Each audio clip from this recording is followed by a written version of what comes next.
is us. Our life. Our story. Our home. Say hi to them. Hi! Hi, guys!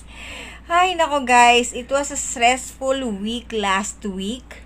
Kasi, alam nyo guys, naghanap pa kami ng ibang school. Tinransfer ko si Aiden from dun sa school na pinasukan niya for 1 week. Actually, hindi kompletong 1 week yun eh. Parang 3 days nga lang yata siya. Or 4 days siyang nakapasok ton. And then, bigla na lang na nagtatantrum siya, ayaw na niyang pumasok, hanggang sa kahit sa gate lang, ayaw niyang bumaba ng car. So, for some reasons, kailangan namin siyang i-transfer. So, hinanapan ko siya ng ibang school. And, fortunately, nakahanap kami and malapit lang yung school na yun sa bahay nila mama and napaka-accommodating naman nila sa school and tinanggap pa rin si Aiden kahit na late na si Aiden. Actually, maghahabol na lang kami. Okay, so, ang nakikita kasing factor ng therapist niya kung bakit ayaw pumasok ni Aiden. Yeah. Magkukwento lang si Mami habang nakalay down tayo. Yes.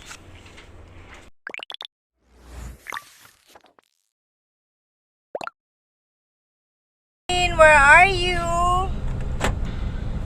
Gavin! Hi! Pupunta kami sa school ni Aiden. Susunduin namin si Aiden. Hi, Aiden! How's school? School okay? School okay? Actually, guys, ang tapos ng klase niya is 2 o'clock. Pero minsan, pag natapos na nila yung activity nila, 1:30, pinapauwi na sila ni teacher. Tapos, pag after ng kanyang class, pag TTH, pag Tuesday and Thursday, meron siyang therapy ng 2:30. So, magla-lunch lang siya, magmi-milk, magkukookies, and then we will go to his therapy. Right, Aiden? Teacher? Recreo, teacher? Recreo. Teacher? Carla. Carla. Oh, he loves Teacher Carla. Do you love Teacher Carla? Yes or no? Yes. Yes. Okay, let's go.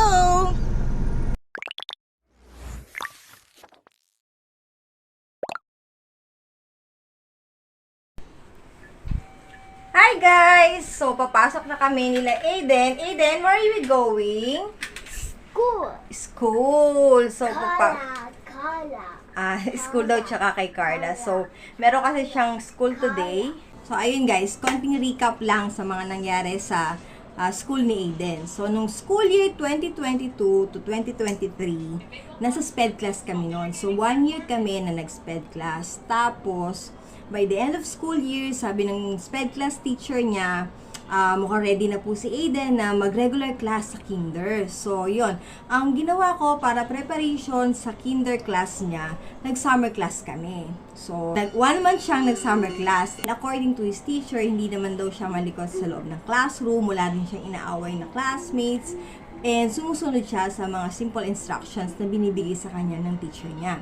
So, we decided na i-enroll na siya ng kinder class sa regular school. Actually, okay naman yung regular school na pinag-enrollan namin sa kanya. In-accommodate naman siya and sinabi namin, dinisclose ko from the very start, nung nagpa-assessment pa lang kami, sinabi ko na merong developmental delay si Aiden and meron siyang speech impairment. So, sabi nila, may guide naman daw nila. So, sabi pa nila, makikipag-coordinate sila sa therapy center, which is nangyari naman. So, nakipag-coordinate sila sa therapy center para mas ma-guide nila si Aiden. Naka 1 week kami doon. Actually, yung 1 week na yun, hindi pa straight na nakapasok si Aiden kasi may times na nagtatantrum siya, ayaw niyang pumasok. Hanggang sa 2nd week, as in ayaw na niyang pumasok. Hanggang sa labas lang siya ng classroom. Tapos, hanggang sa mga sumunod na araw, pati sa gate, ayaw na niyang pumasok.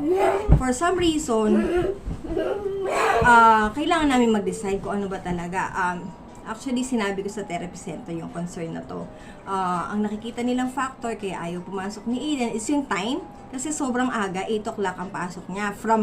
Sa SPED class kasi afternoon class kami. Tapos yung summer class niya is parang 10 o'clock na umaga. So, medyo late. Yun yung nakikita nila. So, sa time and yung volume ng class. Ang class kasi doon, ang mga estudyante kasi is 13 sila. Unlike dun sa summer class nila, na ano lang siya, 6 lang sila. Tapos, ngayon, ang sabi kasi, nung una, isahatiin yung class sa dalawa. Pero, hindi naman siya nangyari. So, kailangan namin mag-decide.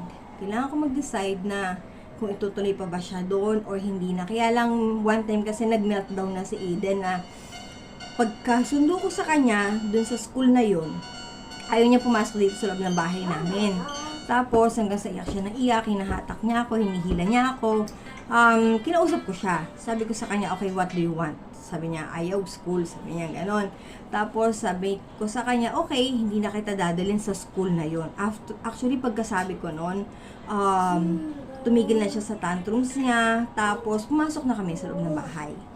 And then, nag-decide ako, kinausap ko si mama, kinausap ko si Daddy na, mas maganda siguro kung ihanap natin ang ibang school kaysa matroma si Aiden na ayawan na niya totally ang school. Which is, ayokong mangyari. Kasi pangarap ko na makapag-regular class siya eh. Kaya lang, yun nga, sa mga factors na nakikita ng therapist niya, so kailangan din i-consider yun. Kasi hindi siya magpe-perform ng maayos sa class kapag ganun yung sitwasyon. So, naghanap ako ng school and luckily, fortunately, nakahanap ako, yung school na yun malapit sa bahay nila mama. And in-accommodate naman ako. And mabait yung principal, nakausap ko yung principal, and ang sabi niya, before ko enroll si Aiden, pwede kami mag-sit-in muna para makita namin kung magiging maayos ba si Aiden sa school environment na yon, kung magiging okay ba si Aiden sa teacher or sa mga classmates niya. So, 2 beses kami sit-in, which is naging okay kay Aiden. So, after ng 2 sit-in, in-enroll ko na po siya dun sa school na yon. And sa school na yon, 6 lang sila. Actually, pang 7 pala si Aiden. So, 7 lang estudyante. So, mas nasusupervise ni teacher yung mga performance ng mga bata. And, may CCTV sila sa classroom. Siyempre, alam mo yun, kahit na alam ko na, siyempre si Aiden, hindi naman siya nananakit eh. And, madalang na siyang magtantrums. Actually, simula nung nag-immunotherapy kami, napansin din ni Daddy Yeye na hindi na siya nagtatantrums. Kaya nung sa school na yun, nagtataka talaga kung bakit siya umiiyak. So, may something. So, may ayaw siya. Parang ganon. So, nung nakita ko na meron silang CCTV sa mga rooms, okay na okay sa akin yun. Kasi, syempre, alam mo naman, mahirap ang sitwasyon ni Aiden dahil nakakapagsalita naman siya 3 to 4 words, kaya lang hindi pa rin niya masyadong express yung sarili niya. So at least kung may CCTV at may mga instances o may mga scenario na pwedeng mangyari or aksidente, makikita yon. Tapos yung school nga na yun, hindi masyadong maaga ang pasok niya, 11 o'clock ang pasok niya. So, okay na okay para kay Aiden. May energy na siya na pumasok, walang pilitan sa pagpasok. Tapos hanggang sa pag-uwi, okay na okay siya.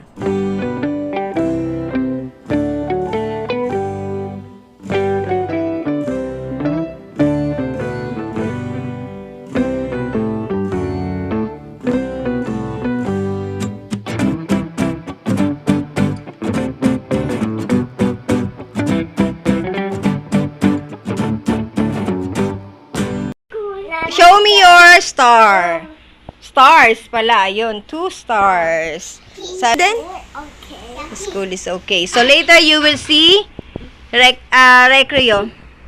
Later you will go to Recreo. You will see teacher Carla. Yes, you will see teacher Carla. Magre-rest muna siya ng 1 hour and then punta na kami sa therapy niya. Andito kami sa bahay nila mama. Yes, yes. Kasi yung school niya, malapit lang dito sa bahay nila mama.